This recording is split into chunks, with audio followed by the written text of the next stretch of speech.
Hi, Jennifer here. I'm not going to spoil too much, but if you love stories where someone finally stands their ground, then you're going to like this one. Let's listen. There is no space for her at the family reunion, my mom said about my husband's 8-year-old daughter. She's not really family, my sister added. My stepdaughter froze. I didn't shout. I took something out of my bag and handed it to them. The whole room went silent. My parents' dining room looked the way it always did on Sunday nights. Too many casserole dishes, too many voices, and just enough warmth to make you forget how sharp people could be. Even the old wall clock sounded pleased to host us. Dad was carving brisket at the counter. My sister Lauren's 3 kids were arguing over the last dinner roll. My brother Kevin was trying to keep his little girl from smearing applesauce on the dog, and my husband Michael was cutting chicken into smaller pieces for my stepdaughter Sophie because she talked so much when she was excited that she forgot to chew. Mom stood near the sideboard with a legal pad, going over final details for the big family reunion the next weekend, talking about rented cabins, matching wristbands for the kids, a private room at the aquarium, and a giant picnic at the lake afterward. On the surface, it sounded like exactly the kind of thing my family loved doing. Organized, child-heavy, loud, and designed to produce 100 photos for group texts later. Sophie sat up straighter with every new detail, following the conversation like it was a map opening in front of her. By dessert, she was glowing. Sophie waited until everyone paused for coffee, then leaned over her plate and asked the question in the hopeful, practical way kids ask things when they already assume the answer is yes. At the aquarium, do we get to touch the stingrays? Or is that only for bigger kids next Saturday? She asked. Her voice was light. Her face was open. She was already picturing herself there with the cousins, probably in one of the matching reunion shirts Lauren had bragged about ordering. The room did something tiny and ugly. Mom's hand stopped over the sugar bowl. Lauren looked at her before she looked at me. Kevin suddenly got interested in wiping his daughter's face. Michael was at the sink rinsing off a knife and missed the pause completely. I answered before anyone else could. If they still have the touch tank open there, yes, I said, smiling at Sophie. She smiled back, relieved, and went right on eating. But Mom didn't smile. Lauren didn't either. They had that tight, settled look people get when a decision has already been made somewhere without you. That was the first moment my skin went cold. A few minutes later, while Sophie was showing one of Lauren's boys how to stack crackers into little towers, Mom stepped closer to me with the coffee pot still in her hand. She didn't lower her voice enough. There is no space for her at the family reunion, she said. For a second, I truly thought I had misheard her. I looked at the table, then at the list in her hand, then back at her. No space for who? I asked, because the words made no sense in that room, in that house, in a conversation about a family event full of children. Mom gave me the look she used when she thought I was being deliberately difficult. For Sophie, she said simply. The numbers were finalized already. I stared at her.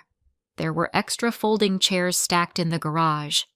There were 2 empty seats at the table we were standing beside. My brain kept trying to solve it like a practical problem. Then add 1 more, I said. Call and add 1 more. Mom's mouth flattened, and that was when I understood this was not a scheduling issue at all. My sister Lauren set down her glass and joined in before Mom had to say anything else. She sounded almost patient, which made it worse. Hannah, she's not really family, she said. Sophie was only a few feet away. I watched her little hands stop over the cracker tower. Lauren kept going in the same calm voice people use when explaining a seating chart to hotel staff. The cabins were booked. The activity counts were turned in. We reserved for the family kids.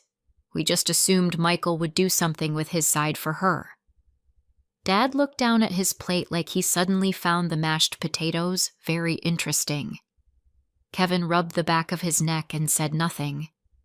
Mom nodded once, as if Lauren had stated something obvious and reasonable.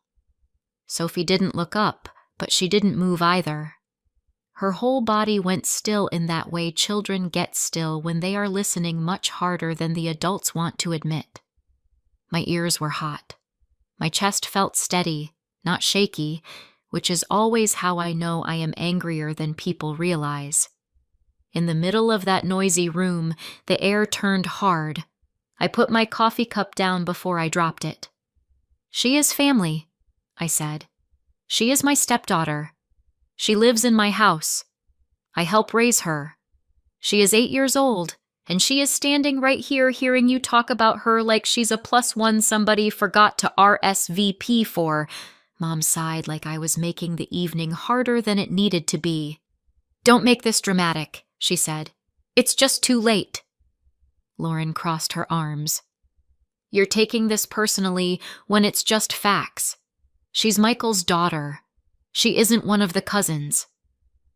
Sophie finally looked up then, not at them, at me. That was the part that lit something clean and final in me. She wasn't waiting to see whether they would be kind. She was waiting to see what I would do. Michael turned from the sink and looked over, catching the edges now, not the center. "Everything okay?" he asked. Nobody answered him. Mom picked up her legal pad again like the conversation should simply move forward without Sophie in it. That was when I knew they were not correcting a misunderstanding. They were drawing a line. I didn't raise my voice. I didn't ask a second time. I looked at Mom, then at Lauren, then at the chair where I had set my purse when I came in carrying sweet tea and Sophie's extra sweater. My family had always made a show of trust. All 3 of us adult kids had keys to my parents' house for emergencies, for drop-ins, for helping out, for proving we belonged without knocking. I used mine more than anyone. Mom saw me reach for my bag and narrowed her eyes. "Hannah, don't start," she said. Dad finally looked up. "What are you doing?" Michael was already moving toward us, reading my face better than the room was. Sophie had gone pale, and Lauren had that stiff little smile she gets when she thinks someone else is about to embarrass themselves. My fingers closed around the key ring at the bottom of my bag. It was heavy with the house key, the side gate key, and the tiny silver heart Mom had given all of us years ago to mark us as her children. I wrapped the ring around my hand once and stood up. The room wasn't loud anymore. It was waiting. I knew exactly what belonged in my palm. I held the keys out to Mom across the table. The metal clinked once against her water glass before I set them down. "If Sophie isn't family," I said, loud enough for everyone there to hear, "then neither am I. And if I'm not family, you don't get to keep handing me family keys and family duties like nothing happened." Nobody spoke for a beat. Then Mom drew back like I had insulted her. "For heaven's sake, Hannah, this is ridiculous," she snapped. Lauren gave a short laugh. "So now you're making a scene." Dad muttered my name in that warning tone he used when we were teenagers. Michael got to my side and looked from the keys to my face to Sophie, who had both hands tucked under the table and tears sitting in her eyes that she was trying not to let fall. He didn't ask for explanation. "Get your coat, Soph," he said quietly.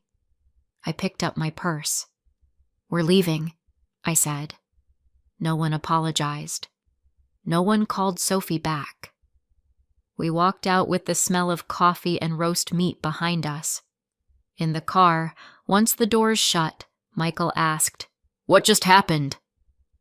I buckled my seatbelt, looked at Sophie in the rearview mirror, and said, "I'll tell you later."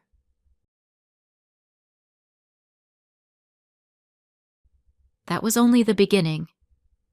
I had known Sophie before I ever knew what my life would become around her. I was a pediatric nurse at a busy children's practice then, the kind of office where everything smelled faintly like hand sanitizer and sticker sheets, and I first knew her as a little girl with recurring stomach aches that never lined up with any infection or food issue. Michael brought her in after her mother died. Sophie was 4 the first time I saw him sitting beside her exam table, trying to sound cheerful while she twisted the hem of her shirt and asked if her stomach was sick or sad. He looked exhausted in the way people look when sleep is happening in pieces and grief is happening all day. Over the next year, they came in more than once for trouble sleeping, headaches, clinginess, tears over tiny things. None of it surprised me. Kids carry loss in their bodies when they don't have language for it yet.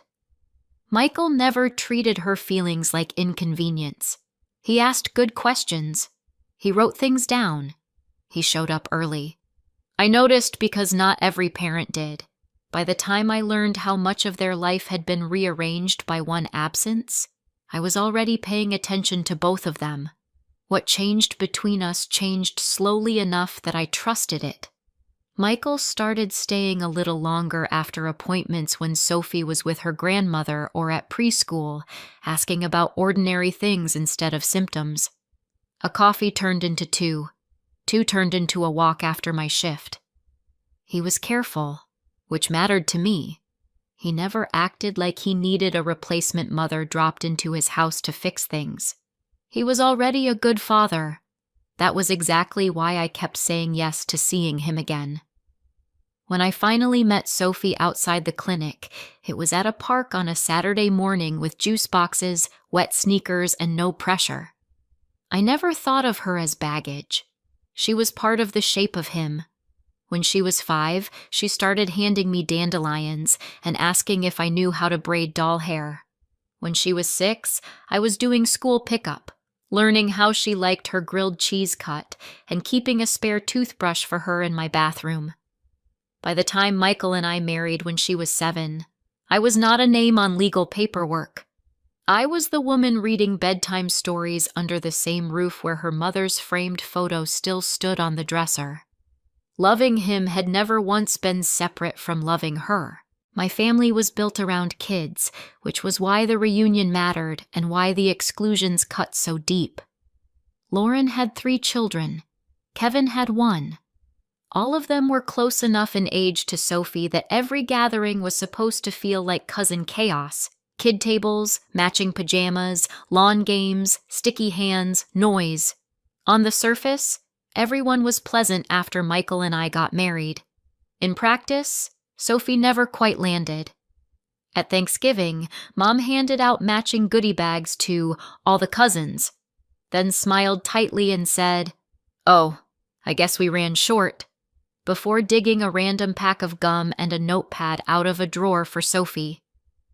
At Lauren's oldest son's birthday party, the photographer lined up just the cousins, and Sophie ended up beside a folding chair until I physically pulled her into the frame myself, smiling so hard my jaw ached. At Christmas, every other child got a personalized ornament from my parents, and Sophie got a generic chocolate tin for the holiday with Sophie written wrong on the tag. Each moment was small enough to excuse. Together, they formed a pattern you could not unsee. What made it harder to admit was that I was still showing up for my parents in every ordinary way a daughter does when a family relies on her. All of us adult kids had keys to the house, but mine got used the most. Every Sunday afternoon, I stopped by after church traffic died down and did the practical things nobody photographs. I checked Dad's blood pressure and wrote the numbers on the notepad by the fridge because he always forgot. I filled both pill organizers for the week because Mom mixed hers up when she was tired. I looked at her swollen ankle when she swore it was nothing, changed simple dressings, told them when something actually needed a doctor, and carried laundry baskets downstairs when Dad's shoulder was acting up. Some weeks I stayed long enough to wipe down the kitchen and sweep up dog hair from under the breakfast table. On top of that, I sent them $300 every month because fixed incomes look stable on paper and thin in real life. I never kept score. I never called it sacrifice. I thought I was doing what family did. I was family every time they needed something done. Because of all that, I kept choosing the softer explanation even when the hard one was right in front of me. Michael noticed some of it before I wanted him to. After the birthday photo, he said in the car, "That was weird, right?" And I heard myself answer, "Maybe your timing was off."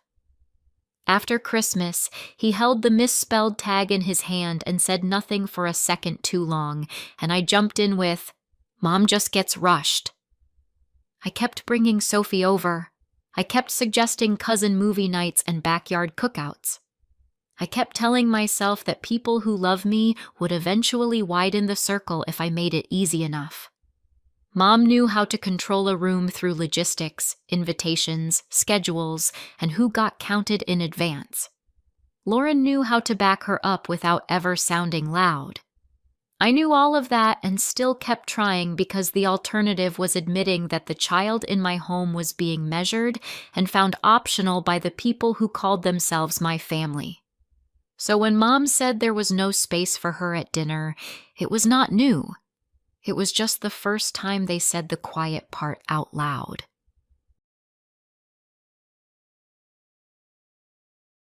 The drive home was only 20 minutes, but it felt longer because everyone in the car was managing a different version of the same hurt. Michael kept both hands on the wheel and asked just once, "Did your mom say something to Sophie?" I looked back and saw Sophie turn toward the window, forehead near the glass, pretending to watch streetlights. "Not now," I said. "Please." Michael nodded immediately. That was one of the reasons I loved him. He knew the difference between needing an answer and needing to protect a child first. The rest of the drive was quiet except for the blinker and the sound of Sophie unzipping and rezipping her little jacket pocket. When we got home, she went inside without her usual rush to tell the dog about her evening. She just slipped off one shoe, then the other, and carried them to the mat like she was making herself smaller on purpose. Michael looked at me over her head. I shook mine once. Later, I would tell him everything. In that moment, all I could think was that the worst damage had already made it into the back seat. By bedtime, Sophie was too quiet in a way I recognized from the clinic years earlier. Usually, she narrated her own life at full volume, from homework complaints to dramatic updates about second-grade playground politics. That night, she picked at a grilled cheese, said she wasn't hungry, and took twice as long as usual to change into pajamas.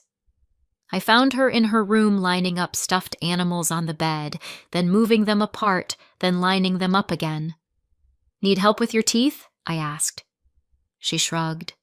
Her eyes looked dry, not tearful, which was somehow worse. Children don't always cry right away when they're hurt. Sometimes they go very still and start rearranging objects because objects are easier than feelings. I sat on the edge of the rug while she climbed under her blanket fully dressed except for one sock. "Did I do something bad at dinner?" she asked without looking at me. There it was.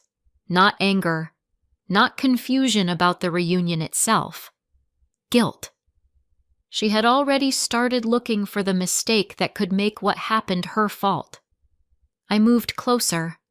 The hardest questions, in my experience, almost always arrive in the smallest voice.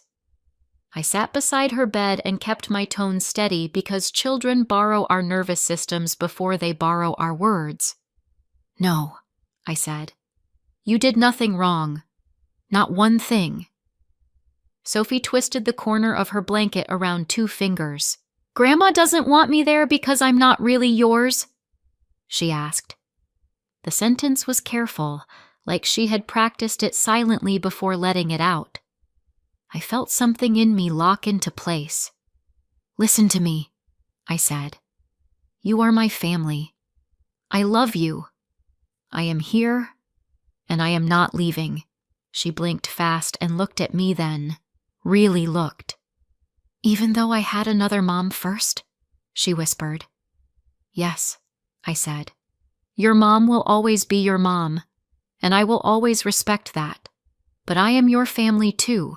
That is not temporary, and it is not up for a vote at anyone's dinner table. A tear finally slid down her face. Are you still going to the reunion? She asked. No, I said. If you are not welcome, then I am not welcome. None of us are going. She let out a shaky breath and leaned into me with the full weight of an 8-year-old who had been bracing all night. That was the moment the decision stopped being symbolic. When Sophie was asleep, Michael found me in the kitchen standing by the sink with both hands wrapped around a glass of water I had forgotten to drink. He didn't ease into it. Tell me exactly what they said, he said. So I did. Briefly. I told him about Mom saying there was no space for Sophie, about Lauren calling her not really family, about the cabin numbers and cousin photos and all the little things I had been swallowing for too long. Michael's face changed in stages. Confusion, disbelief, anger, then something calmer and harder. They said that where she could hear? He asked. Yes. He shut his eyes for 1 second. I should have caught it sooner. You were at the sink, I said.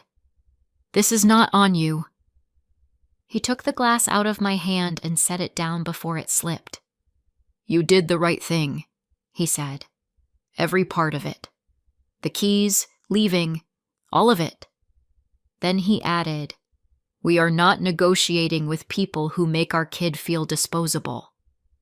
He said our kid without emphasis, like it had always been the simplest fact in the world. I had expected him to support me. I had not expected how quickly he chose us over keeping peace. I opened my laptop at the kitchen table while the house was finally quiet. The first thing I canceled was the automatic $300 transfer to my parents. It took less than 30 seconds.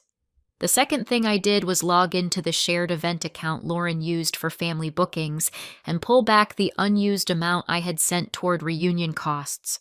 Only my portion, nothing extra at all. Then I opened a new message to Mom and Dad and typed exactly what I meant. I will not be coming by on Sundays anymore. You will need to arrange help for medications, checks, and anything medical going forward. I am no longer available. I did not add adjectives. I did not explain morals to them like they were children.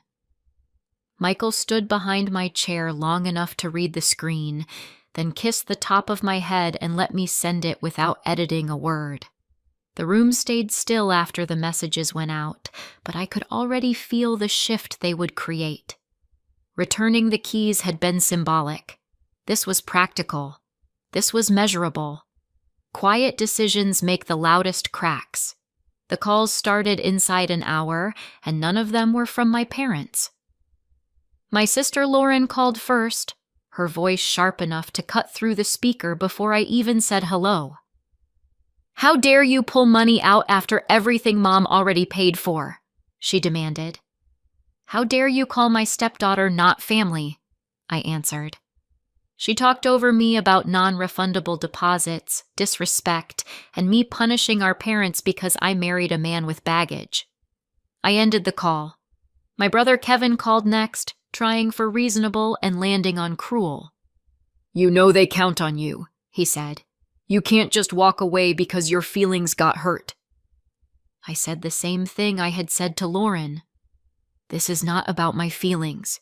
You all chose this when you said Sophie wasn't family. I will not keep serving people who reject the child I'm raising. Dad sent one text. Your mother is very upset. I put the phone face down. Then I told Michael to get shoes on Sophie, and we took her out for late pancakes at the diner off Route 9, the one with chrome stools and too much whipped cream. She laughed when Michael made a syrup mustache to match hers. By the time we drove home, I was no longer angry. I was finished.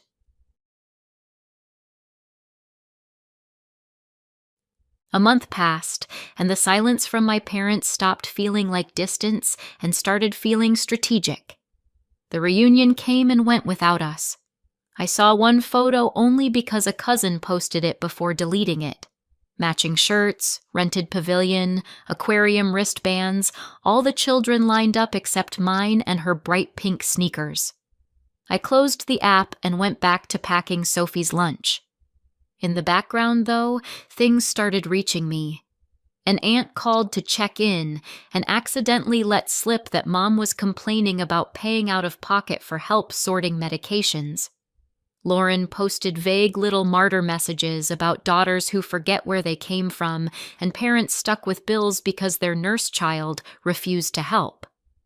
Kevin told one cousin that replacing my Sunday visits with actual paid support was costing more than anybody had admitted back when my labor was free. There was no apology threaded through any of it, only resentment that my usefulness had ended completely.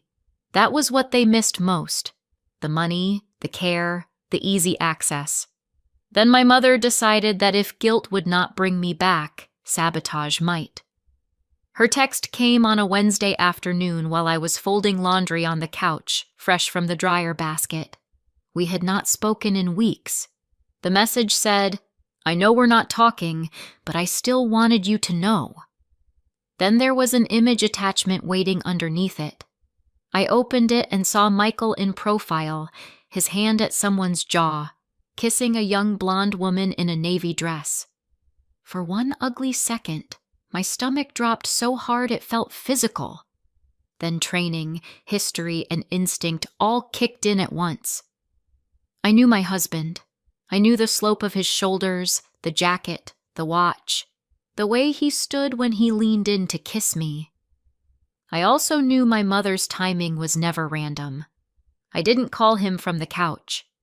I carried my phone to the kitchen where Michael was helping Sophie with spelling words and waited until she ran upstairs to get a pencil and her practice sheet. Then I showed him the screen and said, as evenly as I could, "Tell me what I'm looking at." I trusted him more than I trusted the picture. Michael took the phone, frowned, and zoomed in immediately instead of going defensive. "This jacket," he said. "I wore this on our anniversary."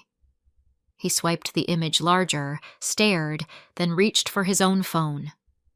I watched him open his photo app, search by date, then stop. "Here," he said a minute later, turning the screen toward me. It was the same image, exactly the same angle, same hand placement, same restaurant lights behind us, same crease in his sleeve. In the original, he was kissing me. In the version my mother sent, my face and body had been replaced with a blonde woman who looked generic enough to sell the lie at a glance. My first reaction was not jealousy, it was a kind of clean nausea. This had not been gossip passed along badly or an innocent mix-up. Somebody had taken a real photo from our life, altered it, and sent it to me to make me doubt my marriage. Michael looked up slowly. "Your mom sent this?" he asked. "Yes." He sat back in the chair like the floor had shifted under it. Excluding Sophie had been cruel. This was something colder, more deliberate, and much harder to mistake. I printed both photos because I wanted them on the table between us. Michael offered to come with me, but Sophie had a school project due the next morning, and I didn't want her anywhere near what was about to happen. So I drove to my parents' house alone and knocked until Dad opened the door. Mom was at the kitchen table.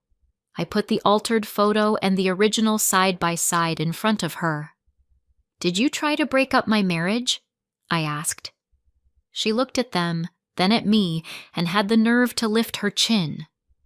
"I was trying to protect you," she said. Dad muttered something about men leaving and women needing to be practical. I stared at both of them. "This is fake." Mom shrugged. "Maybe that one is. Maybe next time it won't be. He isn't blood. Neither is that child." There it was again. Blood, like it explained everything. You are choosing people you met a few years ago over your real family, she said. When they leave, don't come back crying. I stood up so fast my chair scraped. Sophie is my daughter in every way that matters, I said. My marriage is real, and now I am done with all of you. For the first time, cutting them off felt clean. I should have blocked the rest of them months earlier, but I wanted record before I disappeared. Rumors were moving through the family in pieces, that I had abandoned my parents, that I had stolen money from the reunion, that Michael was unfaithful and I was too embarrassed to admit it. I sat at my kitchen table, opened the family group chat I had muted, and typed one message to the relatives who actually mattered to me. I kept it short. Mom and Lauren excluded Sophie from the family reunion and said she was not really family. After I stopped financial and medical help, Mom sent me an altered photo made to look like Michael was cheating. I have the original. Because of those actions, I am ending contact with Mom, Dad, Lauren, and Kevin. Please do not pass messages to me from them. That was it. No essay, no begging, no speech. I attached the two images side by side and hit send. My phone lit up fast after that. An aunt apologizing for not noticing sooner. A cousin saying she had always hated how Sophie was treated. Another relative asking if Sophie was okay. I answered only the people I wanted in my life. Then I muted the chat again. Once the facts were in the room, the story stopped belonging to them. A year later, the house I live in feels simple in the best way. There is still no contact with my parents, Lauren, or Kevin. That stayed permanent. What did not disappear was the rest of the family. Several aunts and cousins reached out once they knew the truth, so our world got smaller and cleaner, not emptier. The biggest change was Sophie. The watchfulness left her little by little. She stopped asking where she fit before every holiday.